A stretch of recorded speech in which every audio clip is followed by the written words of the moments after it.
All right, so streaming is on. I'm going to turn on the speaker, and then we'll go ahead and talk about today's topic. So if you guys have any questions about the homework assignment, the one that has to do with structures and pointers and whatnot, just let me know, anytime during the lecture. I'll be more than happy to help address those issues.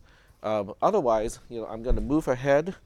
I did promise last week that I would teach you guys how to hack a program or a particular program.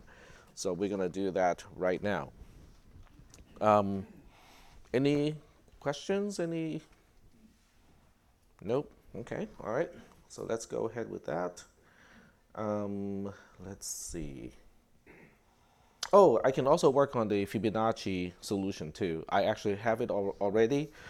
So we can talk about that as well. But I do want to go over the hacking example because that might open up some possibilities to some of you and go like, this is something that I might want to do as an occupation. All right, so we'll go ahead and go to this file here.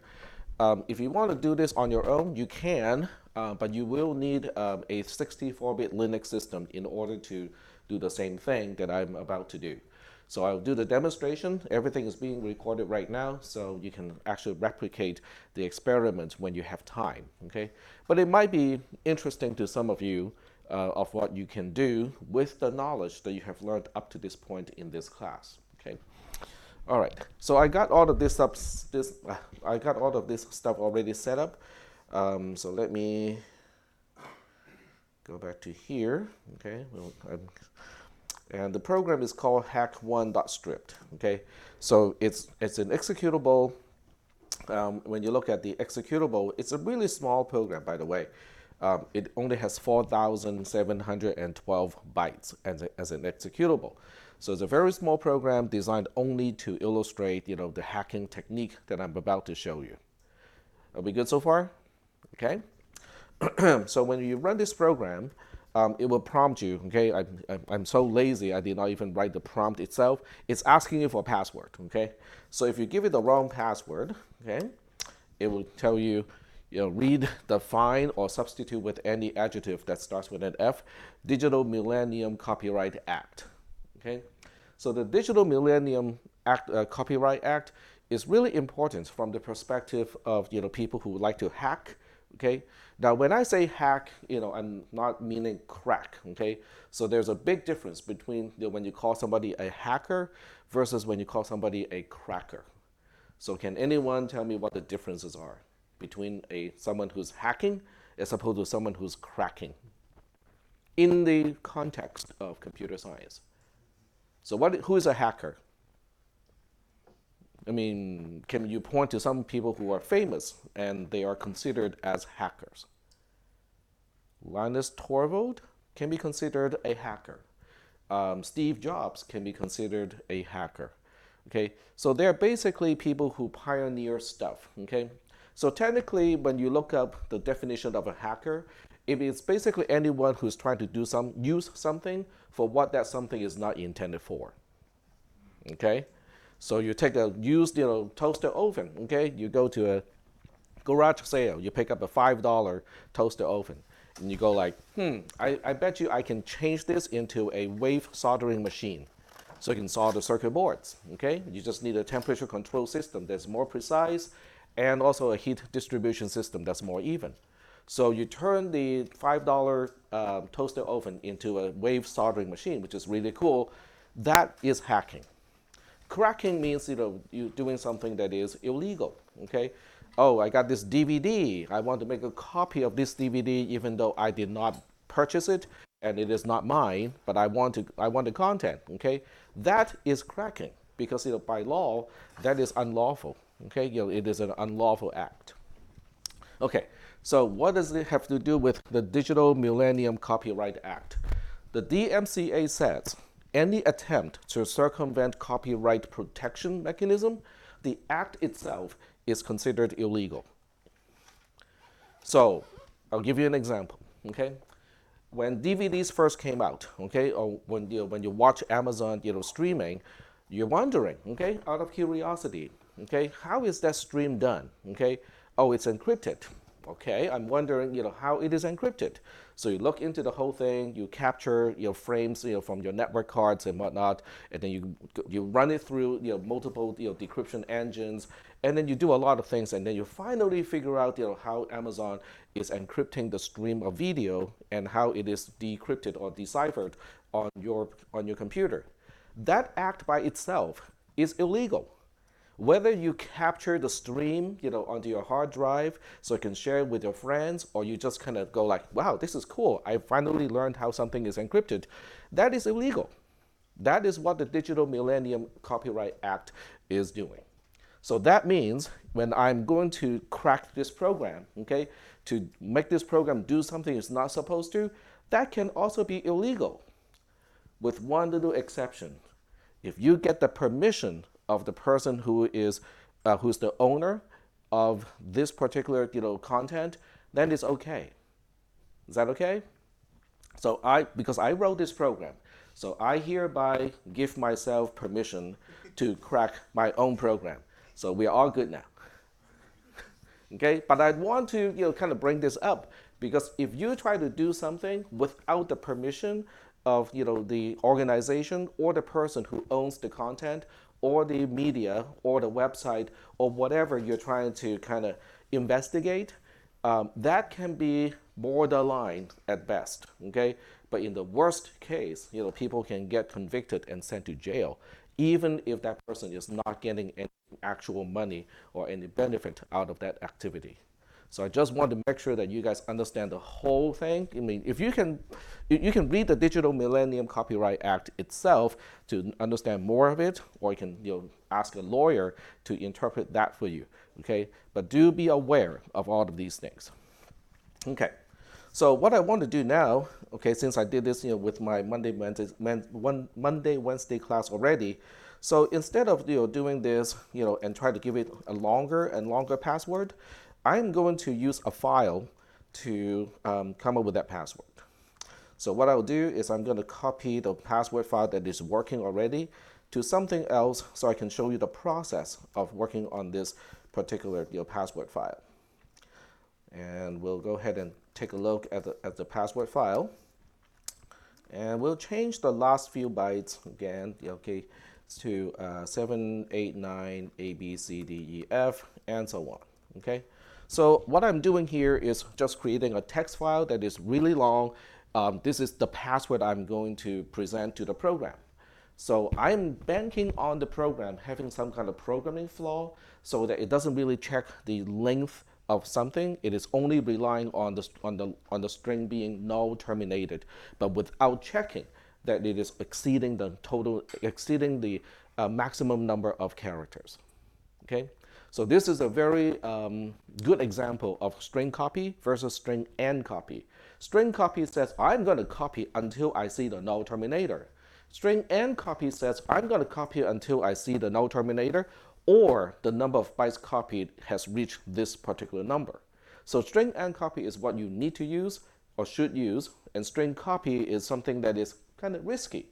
This program illustrates what happens when people use string copy instead of string and copy. Okay, so I got this file, and I'm going to run the program again. Okay, so the program is here, and this time I'm redirecting from the password file that I just created. Press the Enter key. Aha! Segmentation fault. So segmentation fault, all that means is the program tried to access a location that is not supposed to. That's all it's saying. Okay, so by itself, all it really means, or what it is telling you, is there are some conditions that the program has not considered correctly. Okay, so there's a condition that the program has neglected to consider that is causing it to access a location that it is not supposed to. So, but if I were a cracker, this is basically saying this program may be hackable. Okay, I might be able to get this program to do something that it is not supposed to. Okay, so the next thing I'm going to do is to use GDB and basically run the program inside GDB. So in GDB, you can also use redirection, just like on the command line. Except in this case, when the program does crash, it will tell you, where it crashed. I know you cannot read this part here, but it says 40059B. Okay, that is the memory location where the instruction was that is causing the segmentation fault. So now, not only do I know the program crashed, that it tried to access a location that it's not supposed to, I know what last instruction was causing that. Are we good so far? Okay. So naturally, I'm kind of curious, what is that instruction? There's one command here, called IR. IR stands for info register. If you just type IR without, the name of a particular register, it will show you the content of every single register, which is way too much information. I don't need all that, okay? But RIP, okay, as funny as the name is the instruction pointer, which is the same thing as our program counter. So our PC register in the toy processor is known as the IP, or the instruction pointer, in the context of the AMD instruction set. The R here right in front of it has to do with saying this is the 64-bit version of it. E would mean it is a 32-bit version. Just IP itself is 16-bit wide. Okay, so the prefix is really just saying, okay, what kind of architecture are we using? Are we using the 64-bit mode? Are we using the 32-bit mode? Or are we using the 16-bit mode? So you can kind of ignore the R part, and just understand this as the instruction pointer. Okay, so I want to know where, what is at that location. What instruction is right at that location? The command to do that is called X, and like many people, I cannot remember all the options of using the X command. So I want to examine a memory location, and what I really want is to look at it as an instruction. So the I is what I want to specify after the slash. Okay, all right, so we say X/I. And then if you want to refer to a register, so that you don't have to type the location yourself, which is in hexadecimal 40059B, you can use this notation here. So the $ is telling GDB what follows is not a usual variable, it is a system variable. So all the registers can be accessed as a quote-unquote system variable. So I can just do this and then press the enter key. And that instruction is known as RETQ. RET is return. Q is basically saying quad, so it is a long return. Okay, it's using something on the stack to return to the caller. Now, in this class, we don't have any return instruction. As much as most of you wish that we have a return instruction, we do not, because we have a RISC architecture. If I can do something without a specific instruction just to do that, I'm just going to say, well, we have 3 instructions that when you execute those 3 instructions in a particular sequence, they can do the same thing as a return. So I don't need to implement return as an instruction itself. The Intel architecture is basically the opposite of the RISC mentality. They have one instruction to do just about anything, okay? So there's one instruction just to return. But it operates exactly the same way as the last 3 instructions that we use in this class to return to a caller. First thing it does is to go to where the stack pointer is pointing to, retrieve the return address, okay? Now, when we retrieve a return address, we're only retrieving 1 byte because we have a very simple architecture. This thing retrieves 8 bytes, okay, because it's a 64-bit architecture. But nonetheless, it's the same idea. Then it will increase the stack pointer by 8 because we just retrieve 8 bytes. So when we deallocate the return address in the Intel architecture, it's deallocating 8 bytes at a time, where we only have to deallocate 1 byte. Okay, and then the last thing it's going to do is to say, okay, those 8 bytes that we just retrieved, let's go there. Okay, consider those 8 bytes as an address, and then continue execution right there, which is our JMP and then a register, which does exactly the same thing in our architecture. So are we doing okay so far? Relating the return instruction to the last 3 instructions that we use in the TTP ASM. Are we good so far? Okay. So that means I might want to know what is on the stack, because that will tell me, what location it's trying to go back to, because that is what is causing the segmentation fault, because that location seems to be wrong. Okay. So that's what we want to do next. So that will be another examine, and this time it is called a giant Okay, so giant basically says a 64-bit thing is called a quote unquote giant. And I want to display that in hexadecimal, and that's what the X is for. So basically, X slash GX is saying, okay, look at a certain memory location, which I'll specify next, as a 64-bit hexadecimal number, okay? Because that can be handy. And the location where I want is RSP. Remember the R just means we are in 64-bit mode. SP, can anyone guess what that means? The stack pointer. So we are looking at the stack pointer and say, what are you pointing at? Okay, it's pointing to the location pointed to by the stack pointer as a 64-bit number, but presented as a 16-digit hexadecimal number. Looks like this, okay? You look at this and go like, there's something really kind of odd about it, okay? What is odd about it? You can see a sequence, right? 3938, 3839, that's a sequence. 61, 62, 63, 64, 65, 66, that's a sequence as well. So the chances of this happening on its own is pretty slim, okay? And then you look up the ASCII code and you find that 3839 are the digits 8 and 9. 61 to 66 are the ASCII code of lowercase a to lowercase f. Oh, you mean some part of the password is now considered as the return address? That's what happens when you use your string copy and with a local variable as the buffer. When you exceed that buffer, it will continue, the string copy will continue to corrupt the rest of the stack, okay, up to where the null terminator is found. So by using a really long password, I am tricking this program, which has no guard against a password that is too long, to corrupt the stack. This is the result of corrupting the stack. Are we good so far? But I like it. As a hacker, I like this because this means, if I can change this return address to something that I want, I can now redirect the execution of this program to anywhere I want in the program. Okay? So if it has a particular subroutine to check whether the password matches, what is in the database, I can now say, forget about it, okay? Let's just continue execution over there where the assumption of the password check is already completed. Do you see what I mean? Okay, so I now have a potential mechanism to bypass all of that stuff. Is that okay? All right. But the problem with this approach, okay, right now, is I have a lot of repeating patterns that look exactly like this. So my next task is to find out which one is causing this to happen. Now, you already remember what I did a little bit earlier was I just changed the last portion here. So I'm cheating a little bit. This is the 8 of the 8 in the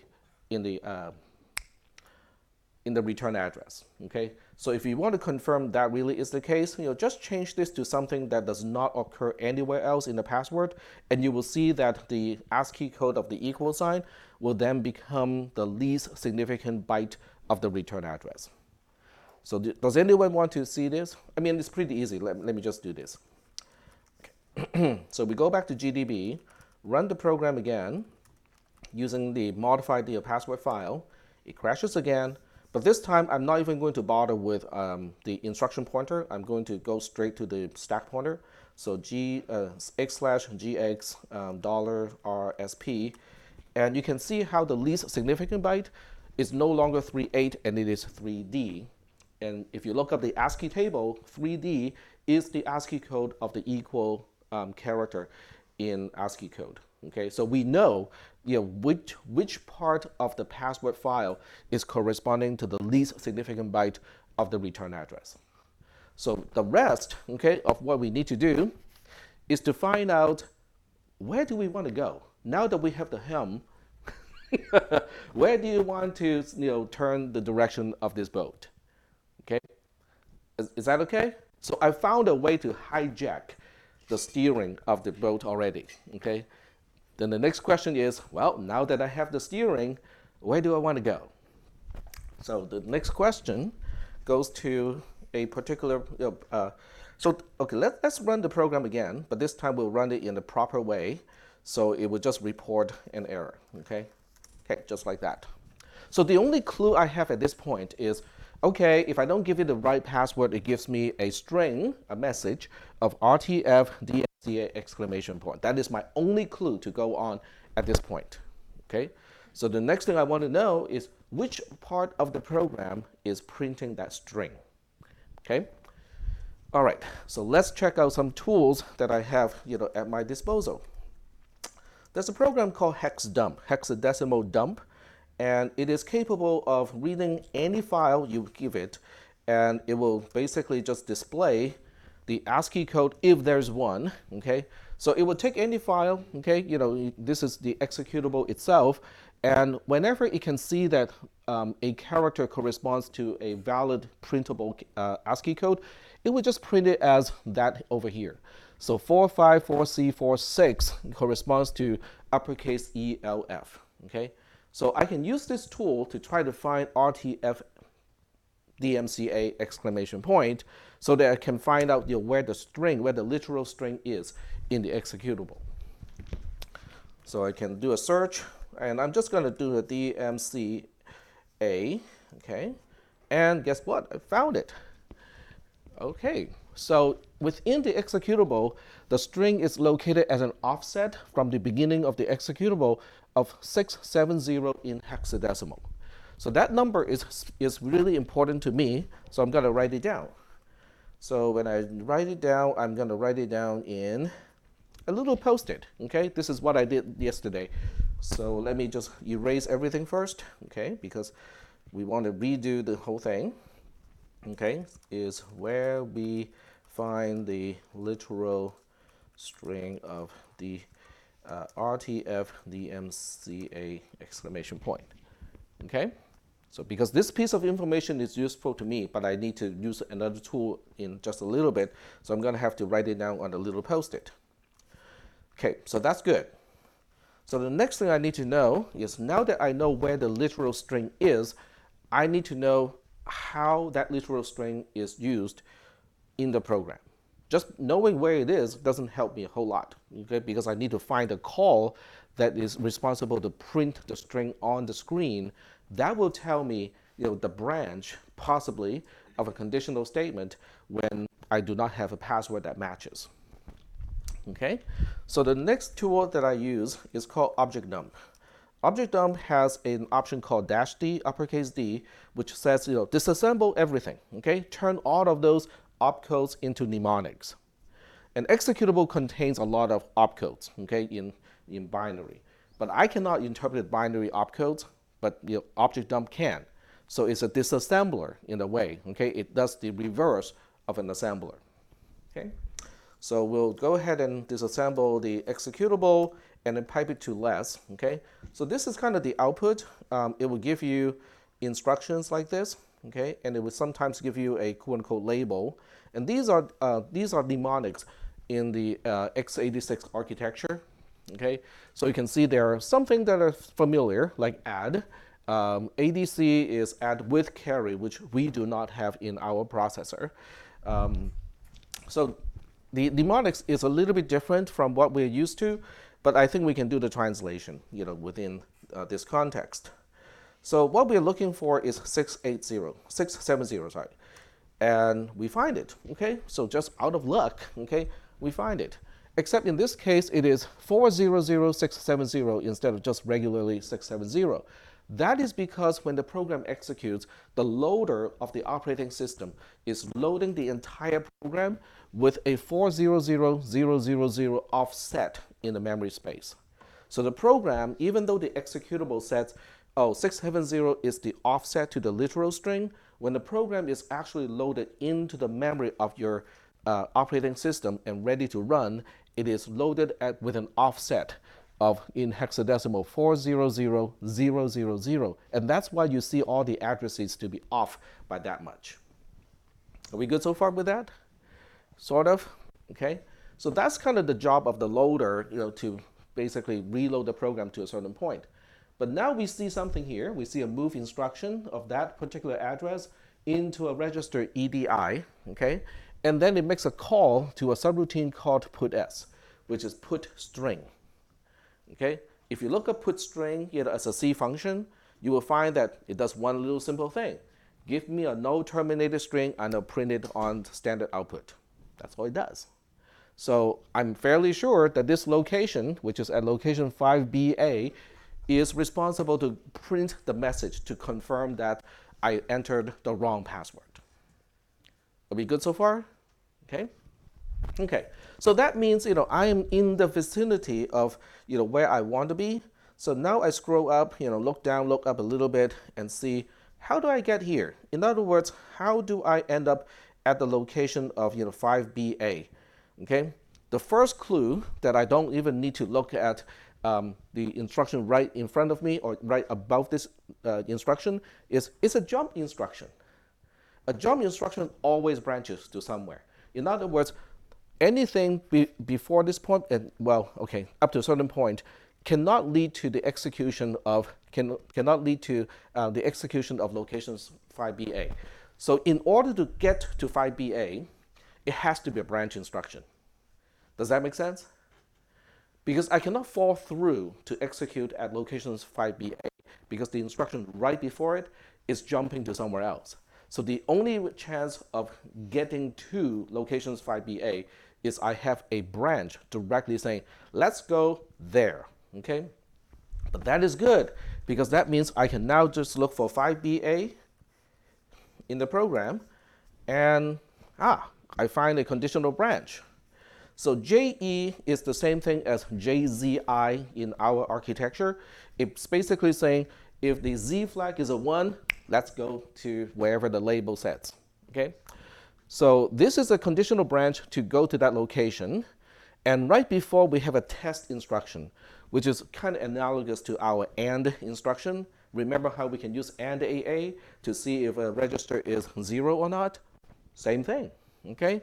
So it's just called test instead of AND, okay?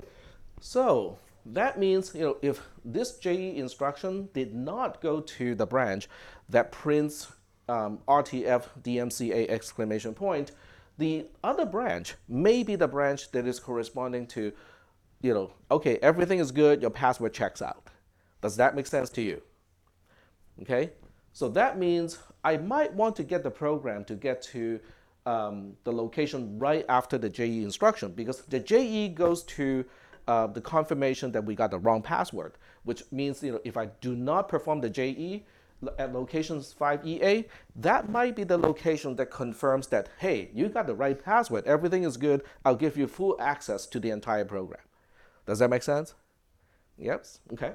So that means 5AE or 4005AE is the potential return address that I want. So I'm going to write it down, okay. Oh, that doesn't work. There we go. So we say we want to get to 0x4005AE. Okay. So now the question is, how do I change my password file so that I can magically end up here? Okay. So in this case, you can see AE in hexadecimal is the least significant byte of the address, which means what I used a equal symbol in the current password file should be replaced by AE as a pattern. But I can't use Vim or any text editor to enter these code because AE is not an ASCII code. It is not from the printable ASCII code to the end. 05 is definitely not a printable ASCII code. And then 40 is the only one that is printable. I think it's the @ symbol, okay? So that means I cannot use an editor to put these numbers in. I have a special tool to do that. So the special tool I'm getting out of the object dump program, and I'm going to use hex edit, which is basically just literally hexadecimal editor, okay? And, oh, okay, I forgot to give it a name, password1.txt, okay, that's a typo on my part. It's okay, it doesn't really matter. Okay, so when you look at this editor, okay, it looks kind of like a usual, it kind of looks like the editor you use when you display memory RAM content in Logisim, right? Does it resemble that? Okay. It does kind of the same thing, okay? You just navigate to the location that you want, remember we have the equal symbol, and you can even see that it does part of the job of hex dump, because on this side it shows you what is the character corresponding to a byte. So we can see that this equal symbol here is where the cursor is. So we just have to type over in this, at this point. So the 3D, which is the least significant byte location, should be AE. The next one is 05, oops, 05, and then we have a 40, okay? Then what about the rest? Well, the rest can be all zeros, okay? They can all be zeros, and you can even supply more zeros than this. It's okay, because the mechanism of the program is no terminating. In other words, as soon as it sees this 0 here, it's going to stop copying. Yep. So you don't have to tell to JMPI. It's just going to look at the address. Because that address is overwriting the return address on the stack. Okay. So I'm using that to hijack the steering of the program. So it'll just return. It will return to location 4005 AE in this case. So whatever you put here, okay, into these 8 bytes is, excuse me, is going to steer the program to that location. But we found out that location is where we want to be by disassembling the program around the point where it displays RTF DMCA exclamation point. Okay? So there are quite a few links along the way, but each one is really just a logical, step and go like, okay, now I can do this. What is the next step? Okay, I need to find out where I want to be. How do I find out where I want to be? Okay, I got this printed message, and that's the only clue. Let's find out where is the location of the literal string.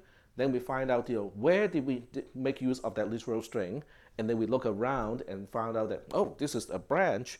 So what about the other branch? Okay, we are speculating the other branch is confirming the password does match and stuff like that. Are we still doing okay so far? Following the hacking sequence? Okay. Okay. So now that this is done, we can get out of the hex edit program, and we confirm that yes, we want to save. So now we can run it again. Just in case, okay, that this is causing other issues, I'm going to run it in GDB because if it's going to crash, I might as well have it crash inside GDB because I have access to all the registers and memory content. So I run the program again with password1.txt, and this time it behaved differently. This time it confirms, welcome back, trusted user. So that kind of concludes the hacking of this particular program. Okay. So what is the significance of this little demonstration? Don't use string copy. Very good. Okay. So you may know that, okay? But how many programmers from way before your time might have used string copy where they're not supposed to? Okay. A lot. Okay. Sorry? Plenty. Yes. So the answer is plenty. Because the issue of computer security has not always been a big thing.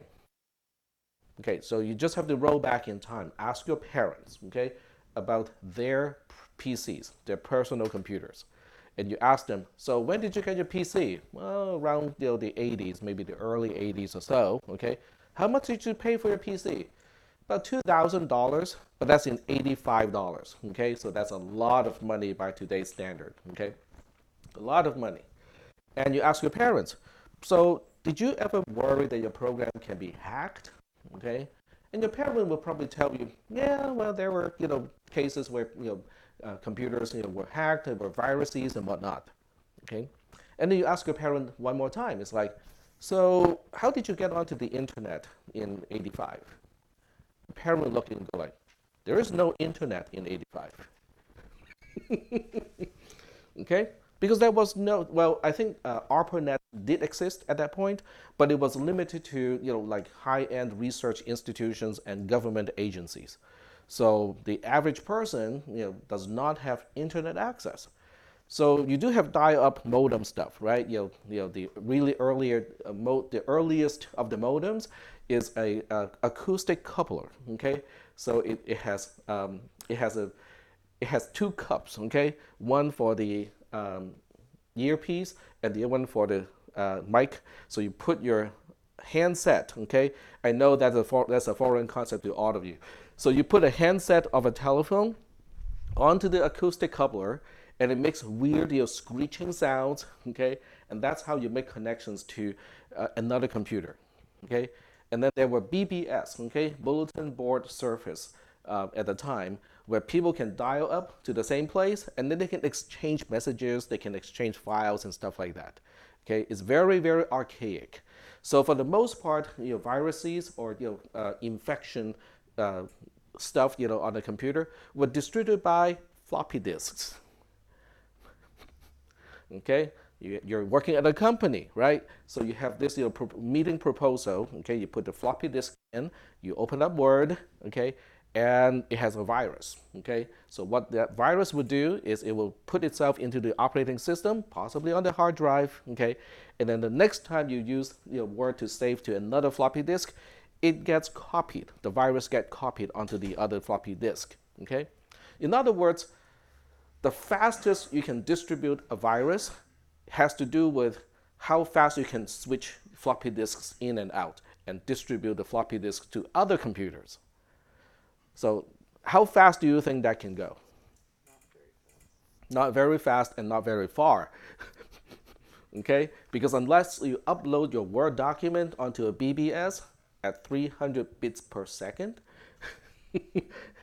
your floppy disk is the only way of distributing that virus. Okay? But because back then there's no cloud either. Okay? Well, without the internet, there's no cloud. If there's no cloud, okay, a virus can compromise a personal computer, which at the beginning only has 10 megabytes of storage. So you can, and then the question is, okay, now I have access to all of your data. What am I going to do with it? Nothing. There's no internet connection to send all that data to. Do you see what I mean? So a lot of security concerns that we have today is a non-issue back in those days. So programmers were not very aware of, oh, I need to make my program bulletproof, okay? I use string copy instead of string and copy. What's going to happen? Well, in the worst case, the program crashes. Big deal. Not a problem. Are we getting the mentality of the earlier programmers? Okay? So, and besides, string copy is more efficient compared to string and copy because you don't have to decrement the counter. So it does run a little bit faster. When your processor is an 8086, actually 8088 processor running at 4.77 megahertz, every bit of enhancement helps.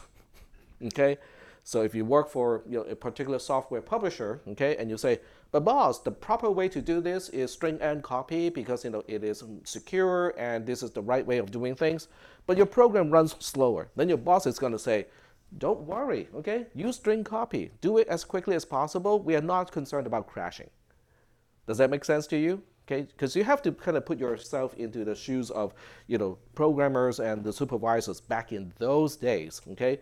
So now you have an entire code base of programs, applications, operating systems, and whatnot that basically were written with very little awareness of being hacked.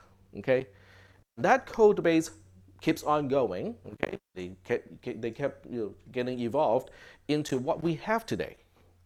Now, just to show you how some bugs never got fixed. Okay, the first terminal emulator in Windows had problems with emulating the VT102 terminal thing. Okay, so certain escape codes were not interpreted correctly. Guess what? The terminal program that you use today in Windows 10 had exactly the same bugs. So some bugs never got fixed. So that means we have a huge basis of code from that era when computer security is not a main concern that got carried over to today. Okay? So what is the concern of today? Why do you guys have to worry about computer security a whole lot more than your parents back in '85? What can you buy with $50 that can potentially be a security hazard to your entire household? A microwave oven.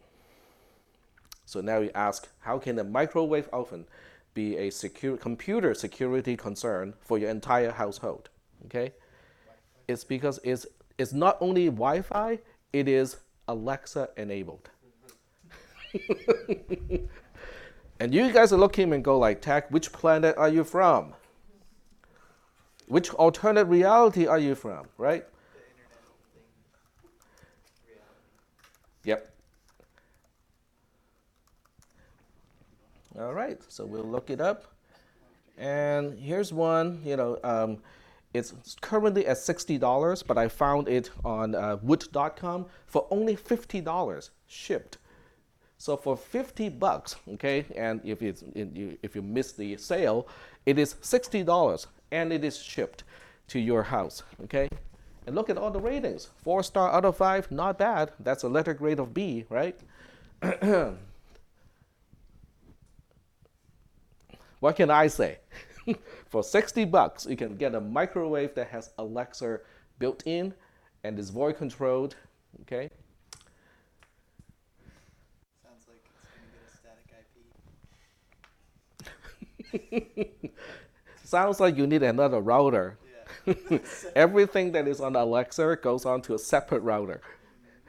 Because if this is on your main router and this get hacked, guess what? Your entire Wi-Fi network is now exposed. Okay?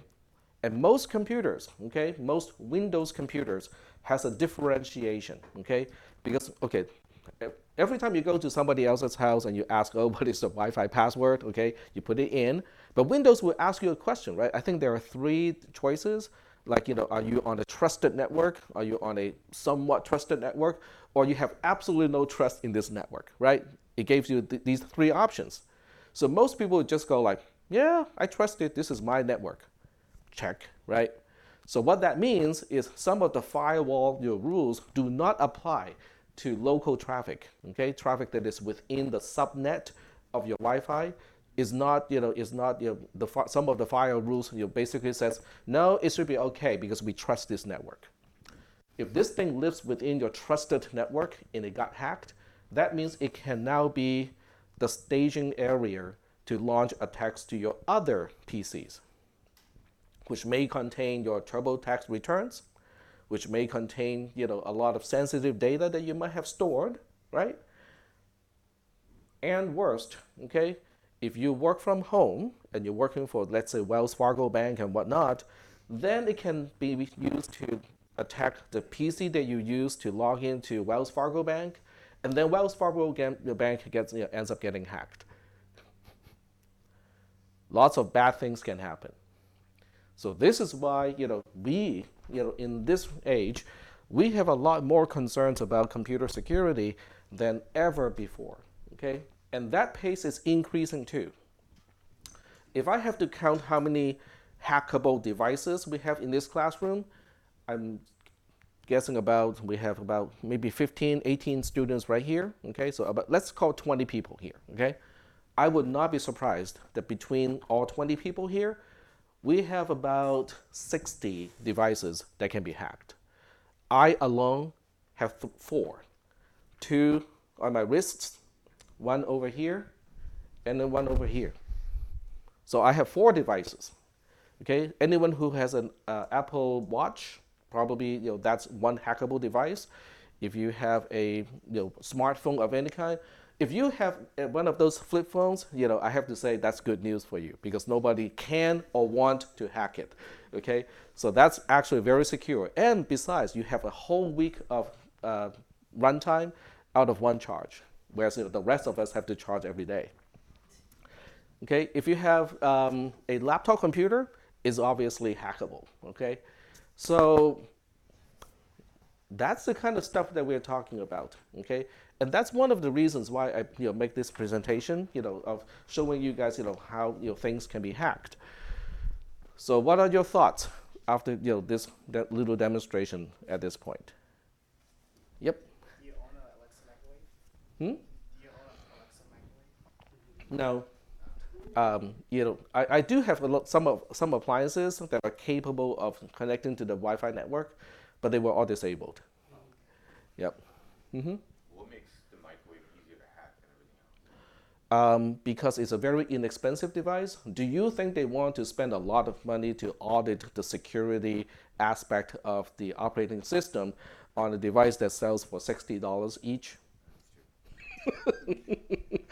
It goes like, whatever, ship it now. But sir, we know there's a vulnerability of this microwave. La la la la la la la. Ship it, right? Any other, inspirations? Does anyone? Yeah, go ahead. How do you feel about Alexa itself? I have none of my devices have Alexa turned on. I do have the one starts with a G, turned on. So if I say hello Google, it's gonna respond to me and start to search whatever I'm talking. Okay, but I do not have Alexa turned on my devices. I do not feel a need to use it. If I want to look for something, I can get my phone and look for it. I can type it. I don't really particularly want to change the thermostat temperature every 5 minutes.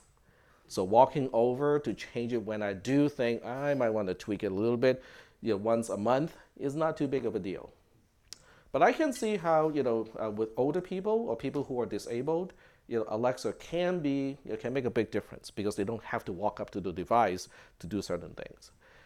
But with a microwave, I don't really understand because a thermostat I can understand, right? Because I might be disabled, sitting across the room, and I don't really want to get up to walk to the thermostat to change the setting. But a microwave, unless the microwave also controls a drone to deliver the warmed food or drink to me, you have to walk up to it anyway. So it doesn't seem to make a whole lot of sense to have an enabled microwave. It's like what can it do with Alexa? But I think this has to do with Amazon's plan to basically flood every house with Alexa devices because it's a war with Google. So it's a war with Apple. So they want to distribute as many devices that has Alexa installed. I saw a commercial that your water faucet hmm can be Alexa controlled too. And you can say, Alexa, pour 3 ounces of water. hmm It will do it. I would not be surprised, given how inexpensive electronics are these days. And remember, Amazon just really, all of these giant companies, they want to know what you're doing. What do you want? Okay, what are you doing? Let me help you know what you really want. I see you using the water faucet, and you want warm water. Can I sell you an electric heater for your water right now and have it installed too, right? Tomorrow. So they all want that, and Google just wants the data because that data by itself is worth money. Okay, you just imagine, if you can eavesdrop on all the conversations in the house and understand what people are talking about, what they want. Okay, somebody says, I really want a vacation to blah blah blah. Okay, or for Christmas, I think Auntie, Joanne, has always wanted a sewing machine. Her original one is already kind of broken. Just collecting all this data is worth money. So all of these companies, Alexa, with Amazon, Google and Apple, and probably AliExpress, okay, they all Alibaba, basically, they all want to collect all the data. It's worth money. So how do they do this? Well, everywhere you go, there's an Alexa device. You don't have to go out to the living room where your actual Alexa speaker is to interact with Alexa because Alexa is in the bathroom, in the bedroom, in the kitchen, in the living room, in the garage, and sometimes in the attic and the subfloor. You get up to your subfloor and go like, darn it, I cannot get through to this and repair that pipe. Alexa would now say, would you like me to call a plumber? And the plumber can arrive within 30 minutes. I can see that happening. as creepy as it is, okay? So I think that is why they are trying to spread all these uh, Alexa or voice capable machines everywhere. But that also increases the number of Wi-Fi connected devices in your house. If one of those things is hacked, then your entire Wi-Fi network can be compromised, and that is the issue that we have to deal with now. Because we just have a lot of devices that are internet connected. And the worst part is if Alexa uses all the Alexa devices, if they all use the same operating system, using the same code base, that means the same vulnerability will work on all of them. And that's an issue because it means one simple hack, okay, that works on one will now work on a lot of devices across many different installations. So that's one kind of important thing. So getting back to you guys, okay, you guys are students, okay. As a consumer, obviously this is of something of concern to you, but as a student, okay, someone who's about to transfer to a 4-year university, get a bachelor's degree in computer science, what do you think this means to you in terms of your career path, in terms of what jobs you might want to consider? Any ideas? Cybersecurity. Yep, cybersecurity can only become more and more important. In civilian life, this is the kind of stuff we have to deal with.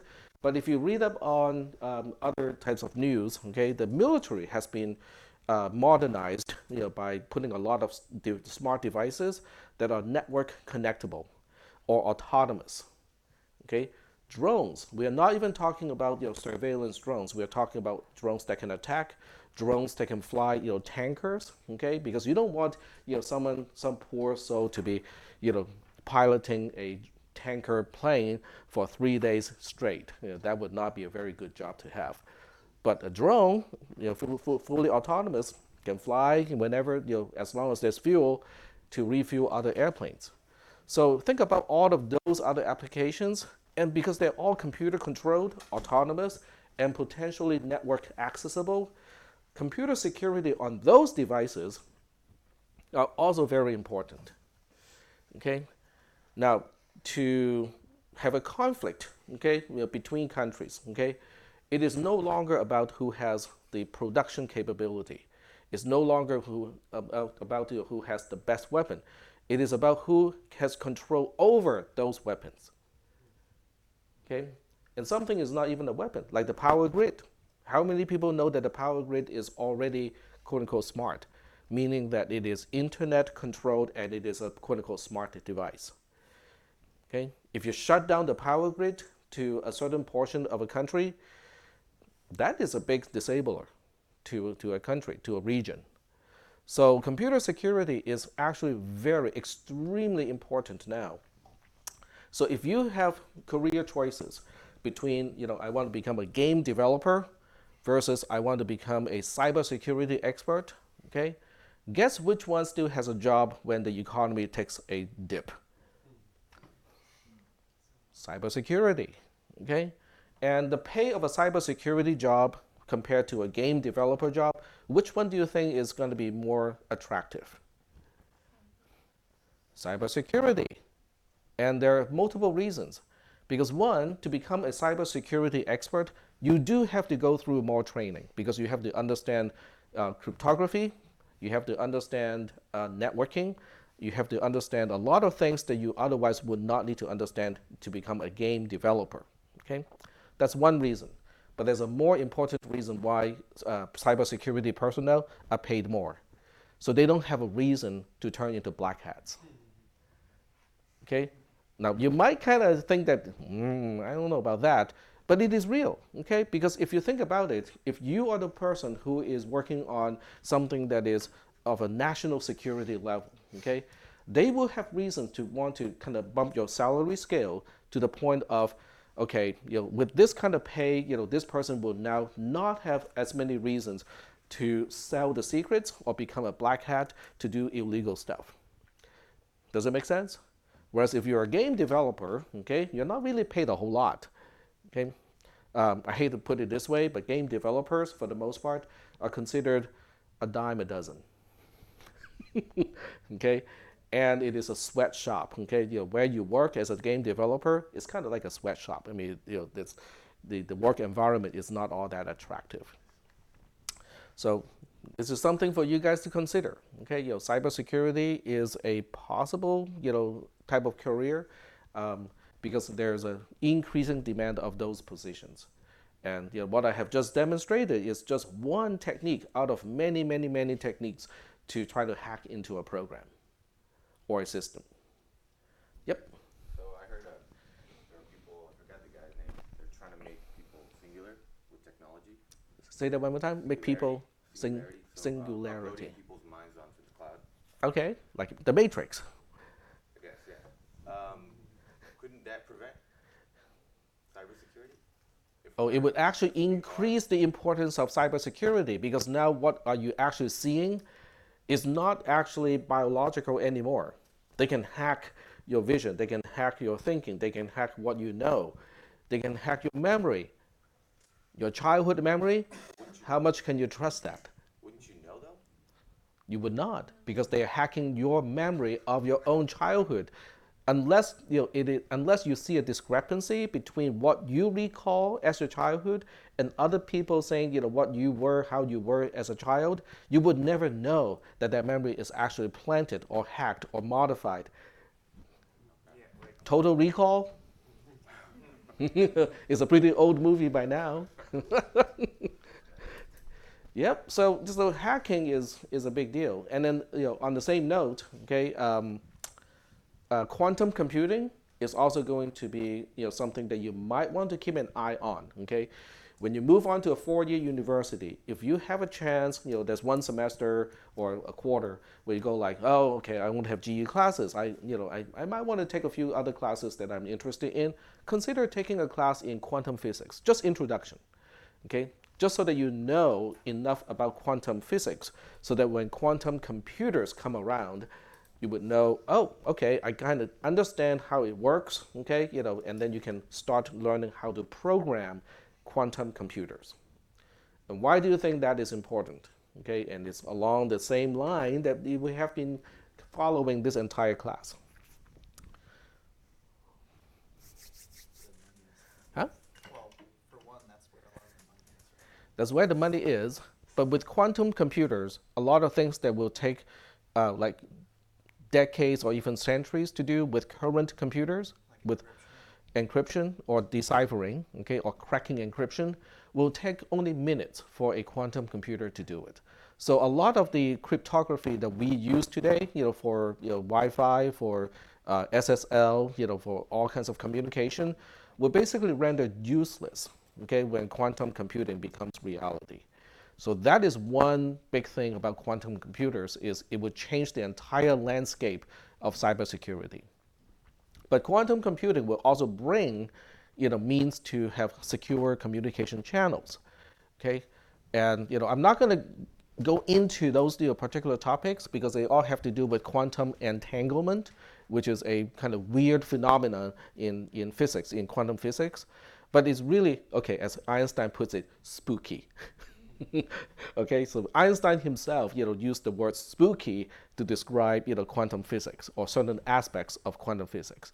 So it's not something that is, it's not like regular physics. It's not like Newtonian physics where, you can feel, you can touch, you can observe, and things make sense. Quantum physics is like, well, unless you have a leap of, it's not a faith kind of thing, but unless you accept the equations as they are, nothing seems to make sense, because they do not resemble anything that we actually see or touch or feel. But that is also the reason why you want to take a class, because when quantum computing becomes reality, which may not happen in the next 5 or 10 or 20 years, but when it does happen, you want to be prepared, because it's going to change everything that we know about computers and programming for the most part too. So that's one thing that you can kind of keep an eye on. Okay, I wouldn't spend too much time, in college to study quantum physics, but if you have a chance, it's one of those things that kind of is interesting. We have it here. Hmm? Quantum physics. Say that one. We have quantum physics here. No, not officially. I studied a little bit of quantum physics when my wife was a chemistry major, and she had to study PChem or physical chemistry, and part of physical chemistry requires quantum physics. So I was reading her textbooks, and then I also read stuff online and also watch documentaries. Some documentaries are actually pretty good with explaining what quantum physics is about. They don't get into the itty-gritty details like all the equations, but they do tell you the concepts. What is the concept of probability distribution? Why things are not really at one place. Okay, as you not transmit, but when an electron is emitted, in a certain direction, is it a particle or is it a wave or is it somewhere in between? Okay, so some documentaries really explain those concepts well, so that people can understand the concepts. And also quantum entanglement. Okay, what exactly is quantum entanglement? How can it be used in securing communication and stuff like that? There are Chinese companies right now who are already trying to deploy satellites and equipment to use quantum entanglement for global secured communication. So stuff is already happening, as we speak. Some of it, anyway. So, kind of interesting stuff. Not completely related to assembly language programming, but it does, have. I mean, you guys are young. I'm kind of older. Okay, so I don't have to worry as much. I can depend on you guys now, more or less.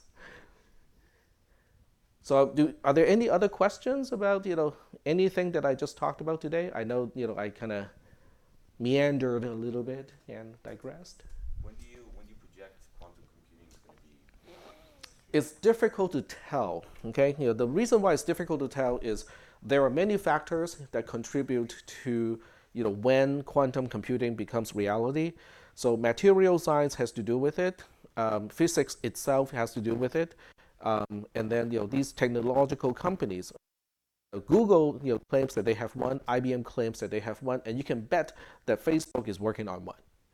Okay, because all of these companies want the massive computational power that comes with quantum computing, so that they can do all the more and more and more processing on the data they have collected. So it's difficult to predict. They do have functional quantum computers, at a very elemental level, so they can only do like really simple tasks. So they have demonstrations of that. But the amount of time to take a prototype that is basically just a proof of concept to something in production, that time span has changed over time.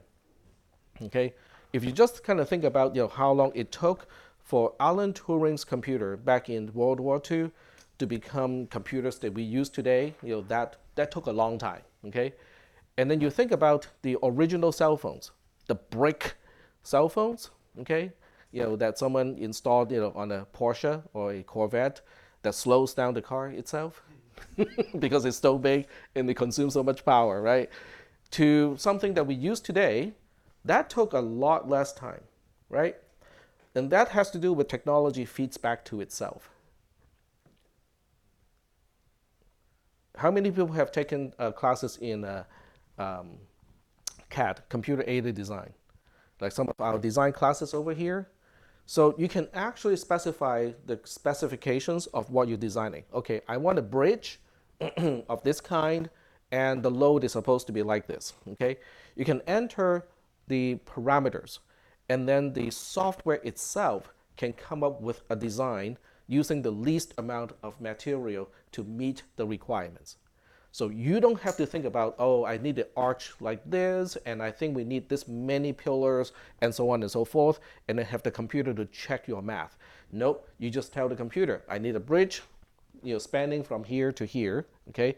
It needs to be able to support this much weight, and I want to minimize the use of material, and I want this kind of a bridge.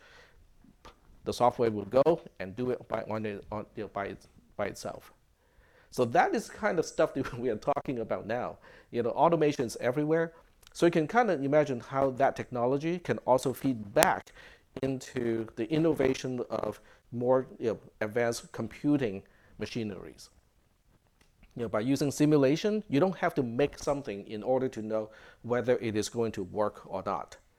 So you can go through a lot of iterations of refinement without actually building a single one computer.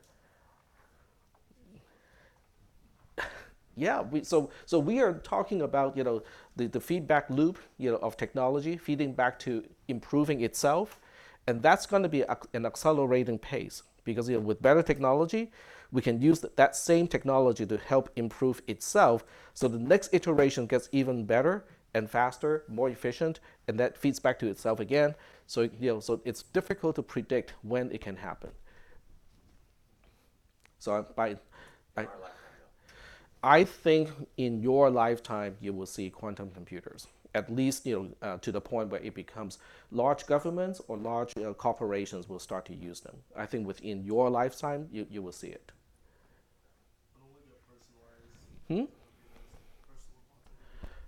You might have a virtual machine. I mean, with quantum entanglement, okay, that means the computer doesn't have to be local to you. Aha. So it can be anywhere in the world, and you still have instantaneous access and also secure access to your part of the quantum computer. So fun stuff, fun stuff. All right. So we have, let's see, well, we got about 10 minutes left. Do you guys want me to talk about the Fibonacci? Maybe? No? Okay. So, okay, I can give you a choice too. Do you want me to write Fibonacci from scratch, or do you want me to present one that is already done and just explain it? Second option? Okay, I think the majority wants the second option. We can do that. Okay, so this is already done. I think it's just fib.ttpasm. I can send this file to you guys too, okay, so you will have a copy. Oops. There we go. So this is main. So in main, there's a no op just because I want to be able to run it in the command line version of Logisim. This is the initialization of the stack pointer. This label is not needed. It is only here because I want to kind of mark the beginning of the main function. But main really is not a function. So, but I do want to match this code to the C code as much as I can. A is getting a value of 4. I allocate one spot on the stack and store the 4 onto the stack. I'm pushing 4 on the stack, which is the argument to call Fibonacci.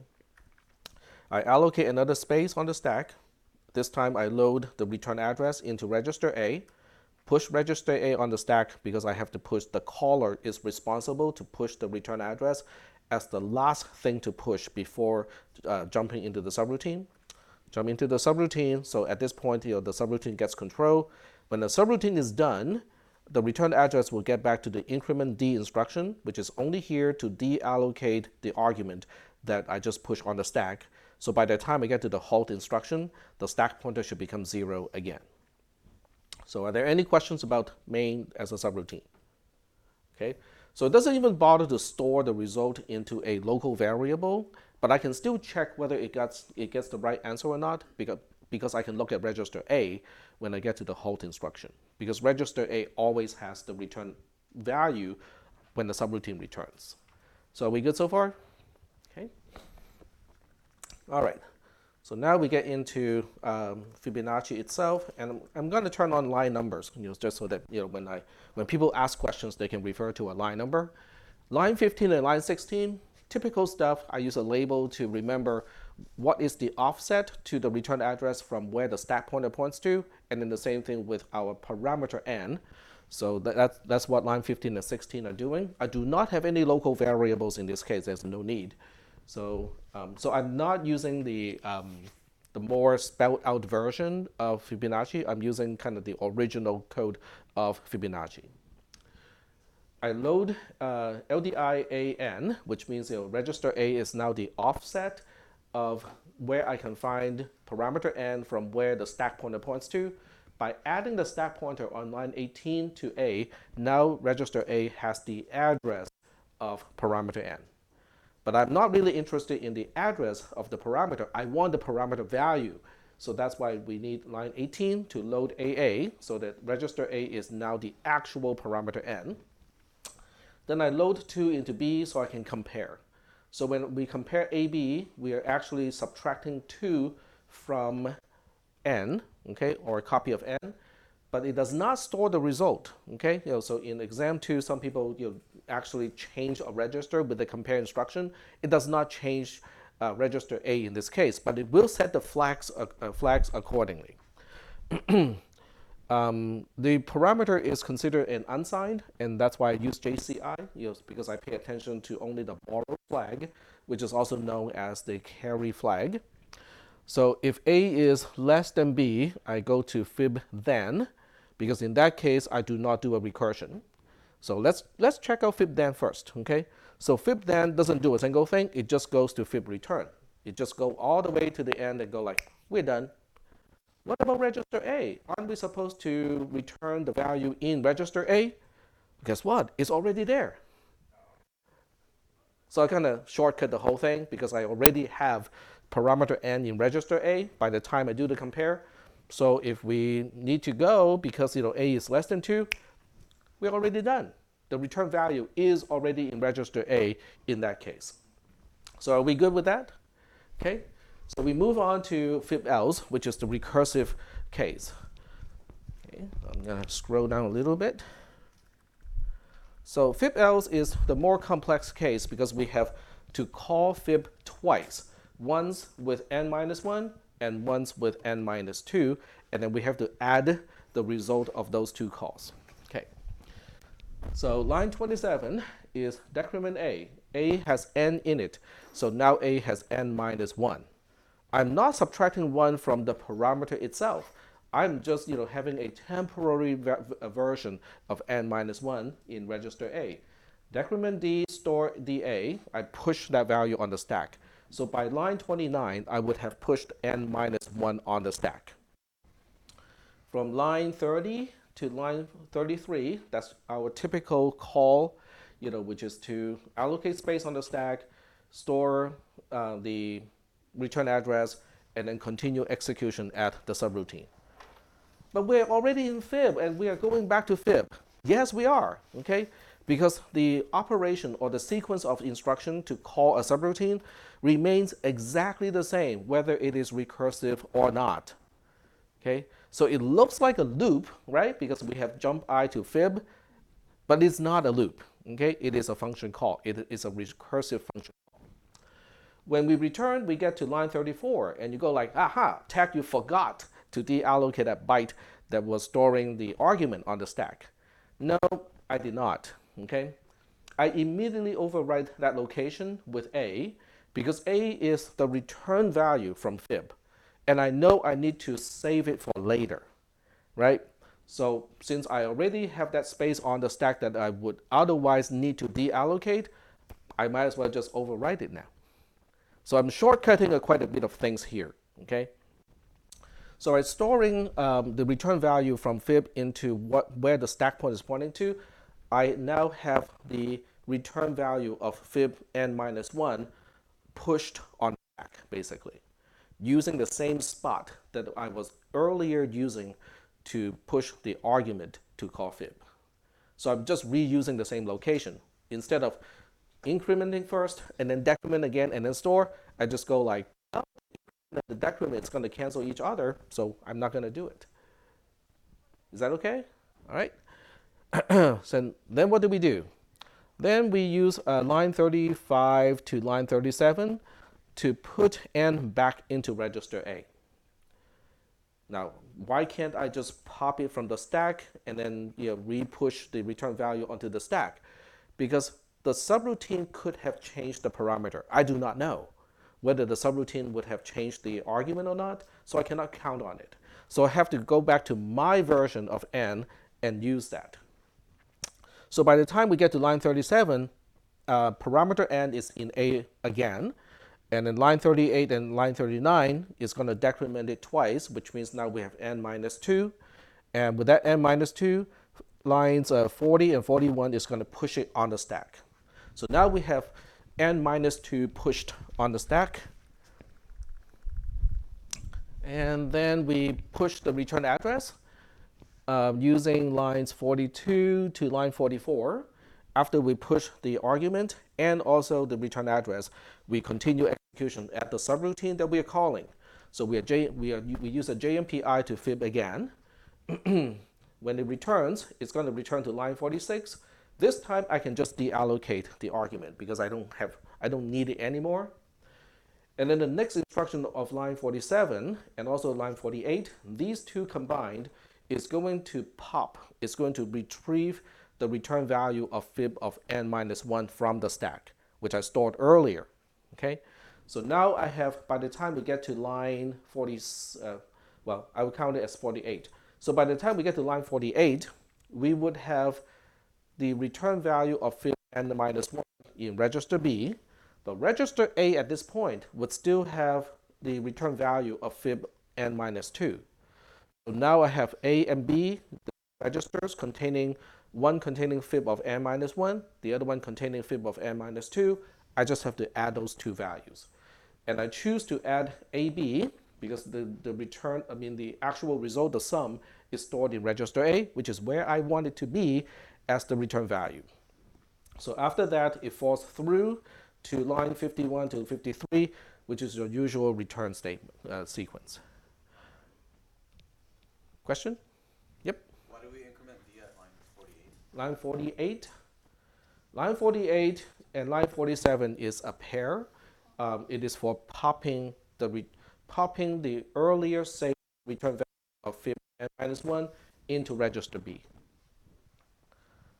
Because when you pop, you have to deallocate the byte that you have just retrieved, and that's what line 48 is doing. So this particular homework, the Fibonacci program, is not difficult when I explain it. I'm most of you get that sensation. It's like, when you explain it, it sounds really simple. It is about the debugging. Okay, I made a whole bunch of stupid mistakes along the way. Like I forgot some of the increment D. It was returning to la la land because of that, and so on and so forth. So it really is a test of how well can you structure the process of writing this program. Okay, only adding a few lines of code at a time and knowing how to debug just those few lines of code. Okay, do it step by step. And the second thing is, if you look at a trace of this code, okay, using the trace analyzer or single stepping through the virtual machine or in LogicSim, can you deduce why the program is now doing something that it's not supposed to? Okay, that debugging process is actually what I would consider as studying for this class. Because when you just write a program, you only need to regurgitate concepts that you have learned in the class. Okay, it's just okay, I need to put this here, put this here, put this here.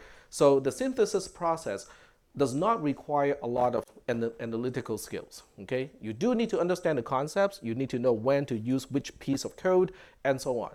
Okay, but studying hard in the sense of just rewatching the videos a lot and understanding the concepts would do it. When your program does not work, okay, just because, I forgot about this increment D over here, or I forgot this load instruction over here, then your program doesn't work, right? When your program doesn't work, the process to find out why the program is not working, that is heavy-duty analytical mindset. That is where I would consider most of the studying is debugging a program that doesn't work. Finding out why it is not working means that you really have to understand what is the purpose and the effect of every single line of code in your program. And then you have to compare. I think the program should be doing it here, but it's actually doing something else. Understanding, observing the difference, and being able to explain the difference is, I think, the best way to study for this class. But I do have a disclaimer. Your mileage may vary. All right, so time is up for the lecture. This is our second last lecture. On Thursday, we'll go over a practice final exam, okay? So if you have any questions, you might want to bring it on Thursday. That's our last lecture. And then the lab is also due on Thursday. So the current lab is also due on Thursday. I will be over at the lab for those of you who want to kind of work on the program and you have questions to ask. So I'll be over at the lab.